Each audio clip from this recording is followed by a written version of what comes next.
നമസ്കാരം. ഒരിക്കൽ കൂടി പിണറായി വിജയൻ നേതൃത്വം കൊടുക്കുന്ന ഒരു സർക്കാരിനെ സഹിക്കാനുള്ള ധൈര്യവും ആത്മവിശ്വാസവും കേരളീയ സമൂഹത്തിനില്ല. 10 വർഷം കൊണ്ട് ഈ നാട് ഭരിച്ചു മുടിപ്പിച്ചു. വളഞ്ഞ വഴിയിലൂടെ കടമെടുത്തുകൊണ്ട് ദൂർത്തടിച്ച് എന്തൊക്കെയോ ചെയ്തു എന്ന് സർക്കാർ ഖജനാവിനെ പണമെടുത്ത് പരസ്യം ചെയ്ത് പറ്റിക്കുന്നു എന്നല്ലാതെ ഒരു പുതിയ തൊഴിലവസരം പോലും സൃഷ്ടിച്ചില്ല. ചാനലുകളിൽ കയറിയിരുന്ന് 5 ലക്ഷം വീടുണ്ടാക്കി കൊടുത്തു, 25 ലക്ഷം പേർക്ക് തൊഴിൽ കൊടുത്തു എന്നൊക്കെ നുണ പറയുന്നതല്ലാതെ ഇതൊന്നും പരിശോധിക്കാൻ ഇവിടുത്തെ നാട്ടുകാർക്കും കഴിയില്ല. സ്വജനപക്ഷപാതവും ധാർഷ്ട്യവും അഴിമതിയും അഹങ്കാരവും പാർട്ടി സൽഭരണവും ഒക്കെ ആയിരുന്നു കഴിഞ്ഞ 10 വർഷം ഇവിടെ നടന്നത്. ഇനി ഈ ഭരണം വേണ്ട എന്ന് കേരള ജനത വിധിയെഴുതി കഴിഞ്ഞു. എന്നാൽ സർക്കാരിൻ്റെ വലിയ പ്രചരണവും സോഷ്യൽ മീഡിയ പബ്ലിസിറ്റിയും മൂലം വീണ്ടും ഒരിക്കൽ കൂടി പിണറായി അധികാരത്തിൽ വരും എന്ന് വിശ്വസിക്കുന്നവർ ഏറെയാണ്. അതൊരിക്കലും സാധിക്കാത്ത സത്യമാണ്. 2-3 കാരണങ്ങൾ അതിൻ്റെ പിന്നിലുണ്ട്. പലതവണ ഞാൻ ആവർത്തിച്ച 2-3 കാരണങ്ങൾ ഒന്നുകൂടി പറയട്ടെ. ഒന്ന്, കടുത്ത ഭരണവിരുദ്ധ വികാരം ഇവിടെയുണ്ട്. ഈ സർക്കാർ വേണ്ട എന്ന് വിശ്വസിക്കുന്നവരാണ് ഭൂരിപക്ഷം പേരും. ഞാൻ പറഞ്ഞു വരുന്നത് നിഷ്പക്ഷ സമൂഹത്തെക്കുറിച്ചാണ്. ഏതെങ്കിലും രാഷ്ട്രീയ പാർട്ടിയോട് ചേർന്ന് നിൽക്കാതെ വോട്ട് ചെയ്യുന്ന നിഷ്പക്ഷ സമൂഹം എല്ലാ അർത്ഥത്തിലും പരാജയപ്പെട്ട സർക്കാരിനെ ഒരിക്കൽ കൂടി വോട്ട് ചെയ്യാൻ ആഗ്രഹിക്കുന്നില്ല. രണ്ടാമത്തെ കൂട്ടർ പാർട്ടി പ്രവർത്തകരാണ്. ബംഗാളിൽ സംഭവിച്ചതുപോലെ CPIM എന്ന രാഷ്ട്രീയ പാർട്ടി ഇവിടെ അസ്തമിക്കാതിരിക്കാൻ പിണറായിയുടെ ദുർഭരണം അവസാനിക്കണമെന്ന് അവർ കരുതുന്നു. എങ്ങനെയെങ്കിലും ഏത് കുട്ടിച്ചാത്തൻ ഭരിച്ചാലും കുഴപ്പമില്ല, പിണറായിയും CPM ഭരിക്കരുത് എന്ന് വിശ്വസിക്കുന്ന പാർട്ടി പ്രവർത്തകർ പാർട്ടി കോട്ടകളിൽ പോലും എതിരായി വോട്ട് ചെയ്യും എന്നാണ് റിപ്പോർട്ട്. പയ്യന്നൂരും അമ്പലപ്പുഴയിലും തളിപ്പറമ്പിലും ഒറ്റപ്പാലത്തുമൊക്കെ വിമത ശബ്ദം ഉയർന്നു വന്നതും അവരൊക്കെ പാർട്ടിക്കെതിരെ മത്സര രംഗത്ത് വന്നതും ഇതിൻ്റെ സൂചനയാണ്. അതുകൊണ്ട് തന്നെ പാർട്ടി കോട്ടക്കത്തളങ്ങളിൽ പോലും പാർട്ടിക്കെതിരായ വോട്ടുണ്ടാവും. മൂന്നാമത്തെ മുഖ്യ ഘടകം മുസ്ലിം വോട്ടർമാർക്കുണ്ടായിരിക്കുന്ന ചാഞ്ചാട്ടമാണ്.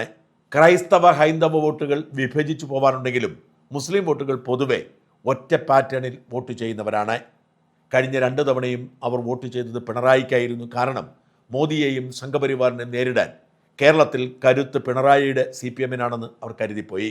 എന്നാൽ പിണറായി ഇതുവരെ കരുതിയിരുന്ന ആളെയല്ല, BJPയുടെ B ടീമാണ് എന്നവർ തിരിച്ചറിയും പൂർണ്ണമായും പിണറായിയെ കൈവിടുകയും ചെയ്തു. നഷ്ടപ്പെട്ടു പോയ പാർട്ടി വോട്ട് ബാങ്ക് തിരിച്ചു പിടിക്കാൻ വേണ്ടി അതിശക്തമായ മുസ്ലിം വിരുദ്ധ പരാമർശങ്ങൾ നടത്തിയത് വലിയ തോതിൽ CPMന് തിരിച്ചടിയായിട്ടുണ്ട്. എല്ലാ മണ്ഡലങ്ങളിലും കുറഞ്ഞത് 5000 മുസ്ലിം വോട്ടുകളെങ്കിലും ഉണ്ടെന്നും ആ വോട്ടുകളെല്ലാം CPMന് എതിരായി മാറുമെന്നും തന്നെയാണ് റിപ്പോർട്ട്. കോൺഗ്രസിലെ പഠനപ്പിളക്കങ്ങളും പരസ്പര പോർവിളികളുമൊക്കെ പതിവുള്ളതായതുകൊണ്ട് തന്നെ ഇക്കുറിയും അത് ആവർത്തിച്ചതിൽ ആർക്കും അത്ഭുതമില്ല. എല്ലാവരും ചിന്തിക്കുന്നത് എങ്ങനെയെങ്കിലും ഈ ഭരണം അവസാനിപ്പിക്കണമെന്ന് മാത്രമാണ്. എന്നാൽ അതങ്ങനെ സാധിക്കും എന്ന് പലരും ചോദിക്കുന്നു. സാധിക്കാനുള്ള സാധ്യത വളരെ എളുപ്പമാണ്. കോൺഗ്രസ് പാർട്ടിയുടെ സിറ്റിംഗ് സീറ്റുകൾ ഒട്ടുമിക്കതും അവർക്ക് നിലനിർത്താൻ കഴിയും. അങ്ങനെ ഏതെങ്കിലും ഒരു സിറ്റിംഗ് സീറ്റ് അവർക്ക് നഷ്ടപ്പെടാൻ ഇടയുണ്ടെങ്കിൽ അത് പാലക്കാടും തൃപ്പൂണിത്തുറയുമായിരിക്കും. ഈ രണ്ടിടത്തും കോൺഗ്രസിൻ്റെ സിറ്റിംഗ് സീറ്റുകളിൽ സിറ്റിംഗ് MLAമാരല്ല മത്സരിക്കുന്നത്. പുതിയ രാഷ്ട്രീയ സാഹചര്യത്തിൽ എന്ത് സംഭവിക്കും എന്നറിയില്ല. എന്നാൽ ഇടതുപക്ഷത്തിന് 30ഓളം സിറ്റിംഗ് സീറ്റുകളിൽ അവർ നേടിയ ഭൂരിപക്ഷം 10,000-ൽ താഴെയാണ്.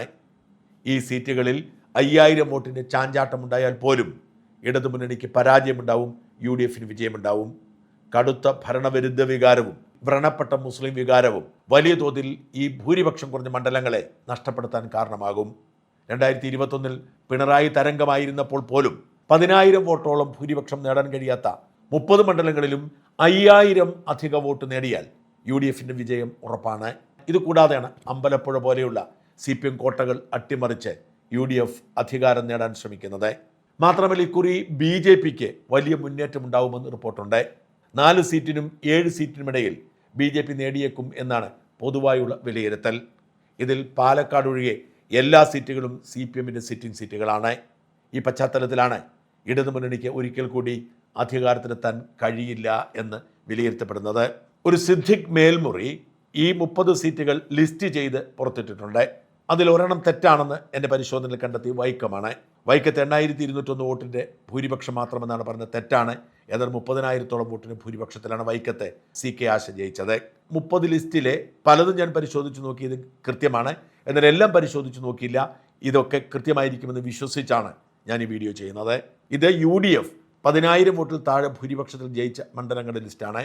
കുറ്റ്യാടി 333, തൃശ്ശൂർ 945, താനൂർ 985, ചവറ 1096, റാന്നി 1744, കണ്ണൂർ 1745, പീരിമേട് 1835, കൊല്ലം 2072, തവനൂർ 2564, കുന്നത്തുനാട് 2715, കുന്നത്തൂർ 2790, അടൂർ 2962, തൃത്താല 3016, നാദാപുരം 3385, തിരുവമ്പാടി 4643, കുട്ടനാട് 5516, ഇടുക്കി 5573, ഇരിങ്ങാലക്കുട 5949, ചങ്ങനാശ്ശേരി 6059, അഴീക്കോട് 6141, ചേർത്തല 6142, കായംകുളം 6292, കോതമംഗലം 6605, അരൂർ 6822, തിരുവനന്തപുരം 7089, ദേവികുളം 8208, കോന്നി 8508, കൊയിലാണ്ടി 8472, മാനന്തവാടി 9318, കൂത്തുപറമ്പ് 9541. ഈ 30 സീറ്റുകളും അനായാസം പിടിക്കാൻ UDF കഴിയും. അത്ര ശക്തമായ ഭരണവിരുദ്ധ വികാരവും മുസ്ലിം വോട്ട് ബാങ്കിൻ്റെ ചലനവുമുണ്ട്. അതുകൊണ്ട് തന്നെ UDF വിജയം സുനിശ്ചിതമാണെന്ന് വിലയിരുത്തപ്പെടുന്നു. 27 സീറ്റിൽ മത്സരിക്കുന്ന ലീഗ് കുറഞ്ഞത് 23 സീറ്റെങ്കിലും നേടുമെന്നാണ് റിപ്പോർട്ട്. 8 സീറ്റിൽ മത്സരിക്കുന്ന കേരള കോൺഗ്രസ് ജോസഫ് 4-5 സീറ്റ് നേടും. RSP 2 സീറ്റ് ഉറപ്പായി നേടും. KK രമയും CP ജോണും അനൂപ് ജേക്കബും ജയിക്കാനാണ് സാധ്യത. എന്ന് വെച്ചാൽ ഏതാണ്ട് 30-35 സീറ്റ് ഘടകകക്ഷികൾ തന്നെ നേടും. 40 സീറ്റ് കോൺഗ്രസ് പാർട്ടി നേടിയാൽ മതിയാവും. ഇത് ഏതാണ്ട് ഉറപ്പാണെന്ന് വിലയിരുത്തപ്പെടുന്നു.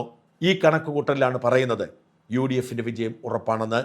അത്ര ശക്തമായ ഭരണവിരുദ്ധ വികാര സമയത്ത് UDF വിജയം തടയാൻ ആർക്കും കഴിഞ്ഞെന്ന് വരില്ല.